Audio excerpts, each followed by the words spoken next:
12월 25일 수요일 순서 진행하겠습니다. 여러분 크리스마스 잘 보내고 계신가요? 오늘 교회와 성당으로 여러분들 가셔서 예배도 드리고 미사도 드리고 특히 아마 이번 성탄절은 모두 다 간절했던 것 같습니다. 좀 대한민국의 미래를 위해서 다들 많은 기도들을 오늘 하셨을 것 같습니다. 여러분 가정에 두루 평안하셨으면 하는 바람입니다. 참 이 크리스마스가 오면 항상 좀 마음도 들뜨고 좀 해야 되는데 원래 크리스마스는 좀 뭔가 좀 간절함이 있는 것 같습니다. 대한민국이 이렇게 가서는 안 된다라는 그런 간절함 때문에 더욱더 절실한 그런 크리스마스가 아닌가 싶습니다. 자, 노무현 대통령이 이 마지막 할 때 당시에 이제 결국 지지율이 엄청나게 떨어져서 당시에 노무현 전 당시의 측근이었던 안희정 씨 같은 경우는 네. 패족이라는 이야기를 했습니다. 당시에 그렇죠. 친노가 굉장히 아마 그때 대선할 때 친노 세력이라는 게 굉장히 세력으로 컸었죠. 그렇지만 결국 노무현 전 대통령의 어떤 추락 이거를 이야기하면서 패족 즉 완전히 이제 자기들의 종족을 없앤다라는 뭐 그런 의미를 썼습니다. 그 패족 이후에 다시 이 살아날 수 있는 계기가 됐습니다. 그 이후에 노무현 전 대통령의 극단적 선택을 했고 그걸 계기로 해서 다시 그 세력들이 똘똘 뭉치는 또 그런 계기를 마련했죠. 그리고 박근혜 전 대통령은 당시에 탄핵과 수사를 당했는데요. 일체 어떤 이 장외 집회라든지 또 어떤 이런 시위와는 선을 그었습니다. 그 철저히 모든 것들을 자기 문제로 일단 이 수용을 하고 꿋꿋이 견뎌냈었습니다. 결국 진영에 전혀 어떤 피해를 주지 않았죠. 그리고 모든 것들을 스스로의 어떤 책임과 잘못으로 일단 다 떠안았습니다. 그러므로 인해서 결국 보수는 5년 이후에 다시금 정권을 가져올 수 있었던 가장 근본적인 동력이 됐습니다. 이게 모두 다 스스로 이 문제에 대한 어떤 이 반성과 그리고 이런 새 출발. 그러니까 국민들은요 결국은 이 머릿속에 모든 것들을 오래 기억하지는 않습니다. 그렇죠. 그 세력이 얼마만큼 반성하고 미래를 위해 준비하냐에 따라서 힘을 실어주는 거 아니겠습니까? 네, 맞습니다. 그러니까 이제 국가 지도자 특히 이제 대통령급이 되면요. 어떤 그 판단의 스케일이라는 게 저는 항상 있어 왔다고 생각을 합니다. 그러니까 노무현이라고 하는 인물이 부엉이 바위에서 자기 몸을 던졌을 때 물론 개인적인 어떤 이 치욕감이라든가 뭐 굴욕감이라든가 여러 가지가 있었겠지만 아마도 자신이 그렇게 이 세상을 떠나야 자신을 따르던 사람들에게 그래도 부활할 수 있는 기회가 열리지 않겠는가. 네. 저는 마음속 한구석으로는 그런 생각을 하지 않았나 싶습니다. 네. 그러니까 이걸 무슨 뭐 극단적 선택을 제가 뭐 미워하자 뭐 이런 취지의 얘기가 아니고요. 근데 박근혜 대통령도 그런 점에서는 오랜 기간의 수감 생활을 묵묵히 나름대로 잘 견뎌냈습니다. 네. 근데 오늘 이제 뭐 2차 통보인가요? 네.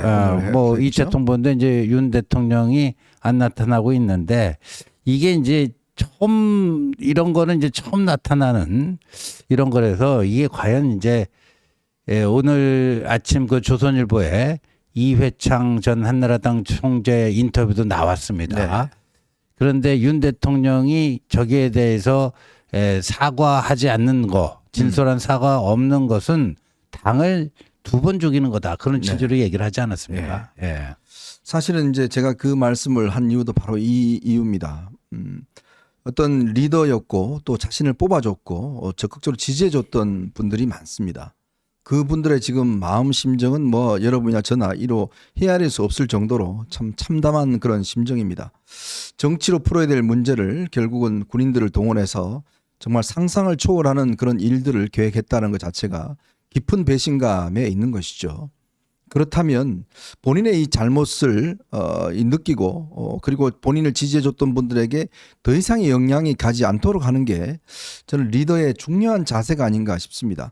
즉 자기의 잘못으로 인한 문제에 대해서 자기 선에서 끊고 그리고 자기를 뽑아줬던 많은 분들에게 그나마 그래도 길을 열어줄 수 있는, 저는 그게 리더가 할 수 있는 마지막 저는 자세라고 보는 거거든요. 그런 면에서 노무현, 박근혜 이 두 분은 나름대로 그런 역할들을 했고 그것이 실제로 나중에는 부활할 수 있는 하나의 계기가 됐습니다. 근데 지금 윤석열 대통령이 하고 있는 이 행동을 보면 이거는 뭐 거의 같이 죽자라는, 저는 그 이상 그 이하도 아닌 것 같습니다. 특히 당을 또 이렇게 친윤 중심으로 완전히 도로 친윤당을 만들어서 저는 황당한 게 이제서야 이 권영세 비대위원장 내정자가 계엄에 대해서 사과를 검토하고 있다.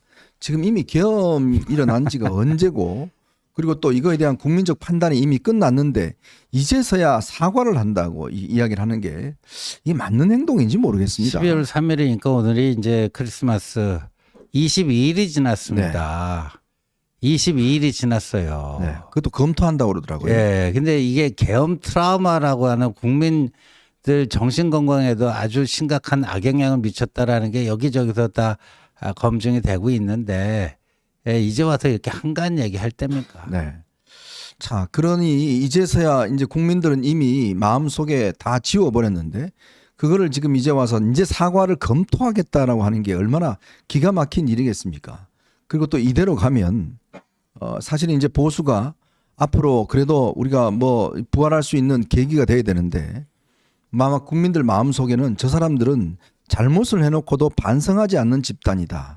이렇게 아마 생각을 할 겁니다. 더군다나 법치주의와 공정의 가치를 내걸고 윤 대통령이 당선이 됐는데 알고 봤더니 전혀 자기가 법치주의나 공정에 어떤 실현할 그런 생각도 없고, 우리가 이재명을 그렇게 많은 비판을 하고 한 이유가 결국은 자신의 권력을 자신의 방탄에 이용한다는 것으로 우리가 비판해 왔지 않습니까? 그렇죠.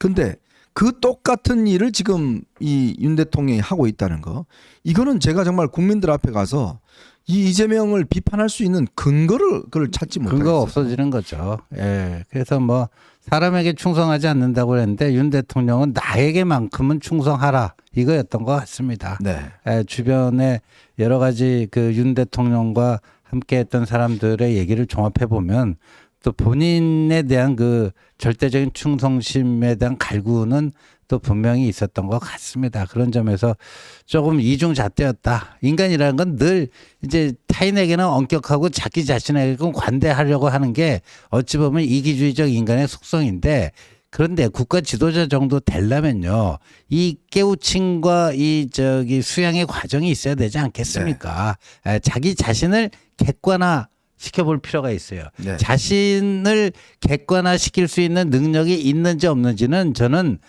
국가 리더가 되느냐 안 되느냐에 굉장히 전 중요한 그 덕목이라고 봅니다. 네. 자신을 스스로를 이렇게 객관화시켜서 성찰해 볼 수 있는 능력. 근데 안타깝게도 지금 우리 윤 대통령에게는 그게 없는 것 같고. 근데 이제 이 권영세 비대위원장 임명자의 이 때늦은 사과 검토.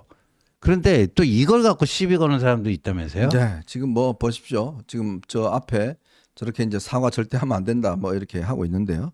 저기요? 네. 어딘데 저렇죠? 아마 이제 권영세 아마 지역구 사무실. 지역구 사무실에 이게 뭐예요? 영세야 대국민 사과하면 정치 퇴출. 네. 국민의힘 책임당원 일동. 네. 그러니까 결국은요, 이게 벼랑 끝으로 그냥 다 몰고 가서 그냥 다 떨어 죽자라는 이야기와 똑같은 거예요. 과연 지금 이 시대 우리 국민들 중에서 군을 동원해서 이렇게 싹 쓸어버리고 누구를 사살하고 체포하고 이거에 동의하는 분들이 얼마나 되겠습니까? 네? 이거를 그냥 옳다라고 그냥 끝까지 끌고 가겠다? 그것도 단 하나의 이재명은 절대 안 된다는 이유 때문에 하는 거, 그거는 저는 이게 올바르지 않는 행동이라고 봅니다. 그리고 그거를 자꾸 그렇게 선동하고 끌려가는 분들 이제서 이거 멈춰야 됩니다. 멈춰야 되고 그래야지만이 보수가 다시 살아날 수 있는 저는 길이 마련될 수가 있겠다라는 그런 생각이 듭니다. 그래도 상식적이고 합리적인 보수여야 국민들이 지지하지 않겠습니까? 그렇죠. 네. 근데 이제 권영세 비대위원장의 앞날도 험난해 보이네요. 네. 이게 지금요, 분명한 것은 언젠가는 이거 정치 이 개혁 차원에서 반드시 해야 될 건데 이중 당적 있지 않습니까? 네네. 이중 당적은요. 이 공식적으로 가릴 수 있는 게 유일하게 한 가지 말고는 없습니다. 이 공직 후보자가 돼서 선관위에 후보 등록을 했을 경우에 네. 후보 등록을 했을 경우에 예를 들어 국민의힘의 뭐 홍길동 후보가 이제 선관위에 후보 등록이 되잖아요. 네. 그럼 선관위가 국민의힘이 아닌 다른 당에 이 홍길동 씨의 그 당적이 있는지 없는지를 다 조사를 합니다. 네. 그리고 그 모든 당은 거기에 협조를 해야 돼요. 그럴 때만이 이중 당적인지가 가려집니다. 아니 그 시스템은 안 되나요? 주민번호만 알면 그거 다. 그래서 요즘 안 같은 되나요? AI 시대예요. 그거 검증할 수 있는 시스템은 얼마든지 전 가능하다고 보고 지금 저렇게요. 영세야 대국민 사과하면 정치 퇴출. 국민의힘 책임당원 일동이라는데 저는 저게 국민의힘으로 읽히지 않고 자통당으로 읽히거든요. 네. 예, 자통당. 그러니까 자통당 당원이면서 국민의힘 당원으로 또 이중 당적. 이 있는 사람들이 제가 봐서는 상당수가 있을 거라고 봐요. 네. 그 사람들이 무슨 당원 게시판이 어떻고 계속해서 뭐 하는 이런 사람들인데 이거는 언젠가는 좀 제도 개선을 해가지고 다 걸러내야 됩니다. 네. 뭐 커밍아웃 하시면 돼요. 커밍아웃도 안 해. 네. 저 사람들은 아예 저렇게 작전 세력이거든요. 네. 예. 지금 별이 17개가 다 수감돼 있습니다. 정말 잘 나가는 엘리트들이 17명의 지금 스타들이 다 지금 감옥에 있습니다. 그리고 경찰청장 지금 혈액암이 급성으로 악화돼서 구속 집행 정지를 신청해 놓고 있습니다. 참 윤 대통령 그래도 공직의 의무로서 따랐던 엘리트들이 이 대통령의 잘못된 선택으로 인해서 지금 엄청난 고초를 겪고 있습니다. 근데 대통령이 끝까지 싸우겠다고 아무런 지금 대응도 하지 않고 있죠. 근데 그걸 지켜보는 국민들은 참 답답하기 이를 데가 없습니다. 그래서 오늘 지금 보니까 또 이 대통령실에서 예배를 드렸다고 이 관저에서 하는 지금 소식이 들어와 있네요. 한 10명 정도 모아놓고 성탄절 예배를 드렸다고 하는데 글쎄 예전에는 뭐 이제 뭐 이렇게 어디 교회도 가고 했었는데 이번에는 뭐 이 목사 한 분하고 한 10명 정도만 모여서 했다고 하는데 저 사진은 작년 네, 사진이죠. 저건 작년 사진입니다. 그 오늘 사진이 아닙니다. 네네. 좀 씁쓸한 생각이 많이 드네요. 자, 오늘은요 여러분들과 함께 저희가 좀 세 가지 이야기를 좀 해볼까 합니다. 지금 이렇게 사실은 정치적으로 보자면 굉장히 야당한테 유리한 구도, 네. 이재명한테 유리한 구도가 형성돼 있는데 그럼에도 불구하고 지금 여러 가지 여론조사 등을 보면 이재명한테 안 물리고 있어요. 과연 그게 뭘까? 왜 이재명이 지금 이 당내에서는 원톱인데 네. 왜 국민들에게서는 그게 안 될까라는 지금 의문이 있습니다. 바로 네. 그 문제를 제가 좀 분석을 해드리고요. 그리고 두 번째로는 지금 한동훈 대표 지금 뭐 여러 가지 집에 있으면서 여러 가지 상황들을 많이 챙겨보고 있고 또 뭐 여러분들 소식들 저희가 뭐 전달해 주기도 하고 그렇게 하고 있습니다. 그러면 2025년 한동훈은 뭘 해야 될 것인지 이 문제를 한번 저희가 짚어보고요. 그리고 지금 소환에 응하고 있지 않는 윤 대통령의 상황들 한번 정리해 보도록 하겠습니다. 자, 여러분 보시면서요. 구독과 좋아요 알림 꼭 부탁드리도록 하겠습니다. 또 여러분 많은 응원 부탁드리겠습니다.